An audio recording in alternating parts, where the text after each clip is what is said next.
Hi, this is Davey T from Fieldsport Scotland. I haven't done a review in a while and I thought, do you know what? I might just review something that I've got. Now, recently there's been a lot of shifting and moving about, and normally I have my Lee Challenger press attached to some sort of table, clamped and whatever, so I can move it about and get rid of it and things like that when I don't need it. But I've got my own little wee setup now, and over the years I've actually picked up a whole heap of stuff, and I'm getting there. I've still got like things to pick up, like depth gaugers and various other things, and actually move away from the more basic reloading into more competition reloading and stuff like that, where I've got micrometer dies and whatever.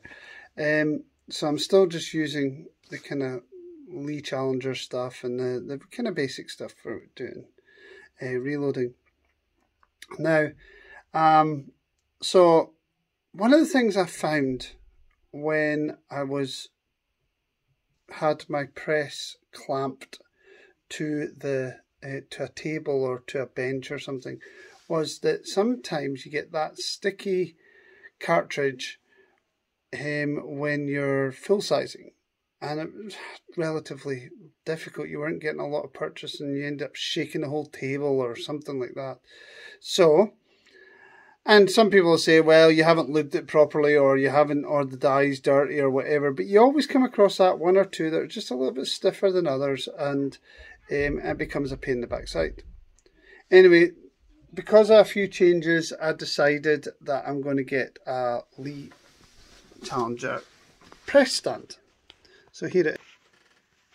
So it technically is a 3-leg tripod system. It is made of aluminium, I would say. I don't know if it's aluminium or just coated steel. You can use this with most of the Lee presses. There is modifications for using other presses, and they will tell you how to do it. Comes with a cool little tray that I haven't even bothered to use yet.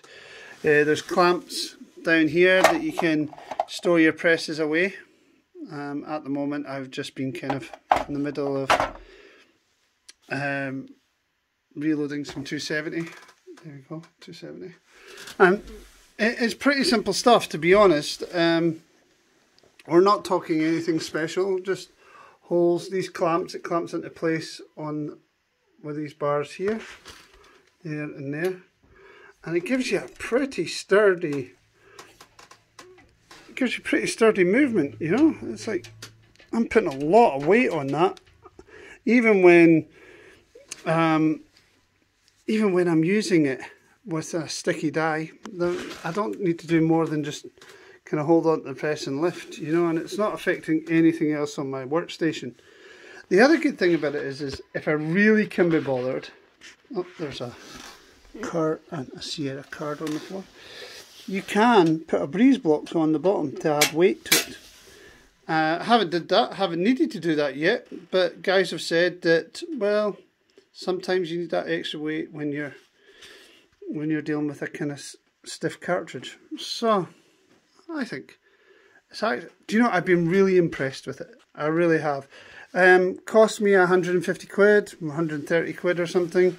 Comes with all the tools and everything, and my Lee press pretty much goes on straight onto it. All the bolts and everything are there for it as well. I didn't have to provide anything extra. And I'll run a cartridge through. I've got some 270. I use Pro Hunters, so they've got a bit of a Spitzer head. Try to do, we'll put that down, that's up. I'm an idiot. So put that down a little bit.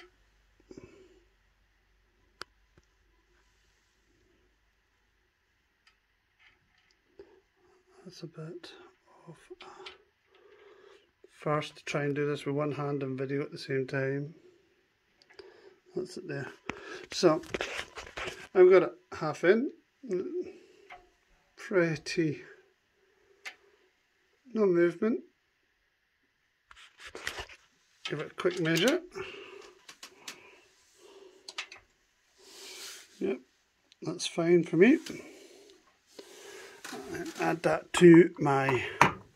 Somebody will be saying, why have you put them on this side? Well, I've got different primers on these ones and I want to get the speeds from them. So I need to know which ones. These have got Federal primers in, these have got the Russian ones, if I can remember what they're called. Murom competition primers. So I'm going to try slightly different. I know we're off kind of topic here, but as you see, that's the standard Federal large primers, and these are the Murom ones, which are gold in colour. So genuinely, anyway, back to the press. So I'm really happy with the press. Really happy with the press. Really how stable it is. Pretty simple stuff. The holes are all drilled into place. Really simple to put together. I think it took me about 10 minutes, if you think 10-20 minutes maximum. Probably took me longer to find a tool to do the job with, but there you go. As I said, storing clamps here, so I can actually release this. That just slides in. It technically, that plate there is all that's bolted to the press. It's not bolted all the way through. I just undo these, or I unscrew these with a Phillips screwdriver, and that'll just slide off, and I can store it down there. And then if I had another press, I could stick it back up. So you could actually set up a couple of presses and have them all ready with your various different calibers if you want, or various tools. Or you could have run a couple of presses. You could have a turret press on this. It works for that as well. This plate is already pre-drilled and pre-set up for other different types of presses that you can get from Lee. And as I said, they give you guidance on how to modify certain mounting systems as well. So there we go, the Lee Challenger press. It's not really an in-depth review, I know that, and I've just kind of been working away trying to kind of sort this sort of stuff out. But once I'm all sorted, I'll probably do a bigger review. But it is worthwhile getting that Lee Challenger press stand. Whether you've been reloading for a long time, or whether you have been just starting, or you're just a novice like myself. I've been doing it 5 years, 6 years, maybe 6 years now. It is a genuine worthwhile piece of equipment. I should have got one a long time ago. It saves a whole heap of hassle. It really does. And yeah, it's a bit cumbersome to store, because genuinely I leave it up all the time. But it's not heavy. You can move it about. It's very light. I can lift it up with one hand. So even with the press on, I can lift it up with one hand. So it's pretty easy. Anyway, I'll catch you later. Have a good one.